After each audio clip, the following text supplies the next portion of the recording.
Personne ne devrait avoir à vivre ça. Alexandra Maltais déplore que sa grand-mère n'ait pas pu profiter pleinement des derniers jours de sa vie. Les derniers moments avec ma grand-mère ont été horribles. Ça a été des bagarres constantes pour essayer qu'elle ait des bons soins. Le 20 juillet dernier, Germaine Lavoie entre à la maison de soins palliatifs située à Alma. Quelques semaines plus tard, elle est transférée à celle du Saguenay pour être plus près de sa famille. Tout a changé quand on a décidé de la transférer à Arvida. Arrivé là-bas, ils l'ont mis en quarantaine tout de suite pour le COVID. Toute personne qui entre ici, normalement, on a une préadmission, on va demander un test COVID-19 avant l'entrée.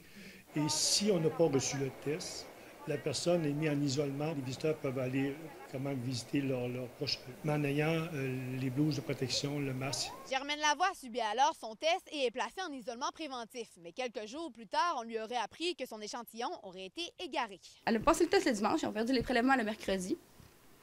Jeudi, le CLSC était supposé repasser, venir faire le test. Ils sont arrivés en fin d'après-midi à 4h30, 5h. Puis finalement, elle est morte le samedi dans la soirée, puis on n'a jamais eu son résultat de test. Ses proches n'auraient pas eu l'occasion de la voir avant son décès sans avoir apporté l'équipement de protection complet. Et lorsqu'Alexandra s'est présentée à la maison de soins palliatifs avec son fils de 2 ans, l'accès lui aurait été refusé. Le médecin a dit qu'il voulait pas le laisser rentrer parce qu'ils n'ont pas de petite jaquette puis de masque pour le bébé. J'ai comme un petit peu pogné les nerfs. J'ai fait « OK, c'est beau, vous venez d'empêcher une personne âgée de voir son seul arrière-petit-fils pour la dernière fois. » Alexandra déplore aussi le manque de ressources. La communication, le système de comment c'est fait, le manque d'employés flagrant, leur salaire qui est...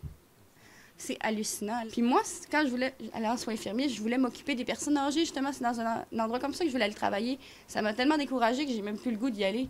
Puis si moi, qui est vraiment de cœur, j'ai pas le goût d'y aller, qui va vouloir aller s'occuper de ces personnes-là? Il faut que ça change. Eliane Pilote, TVA Nouvelles, Saguenay.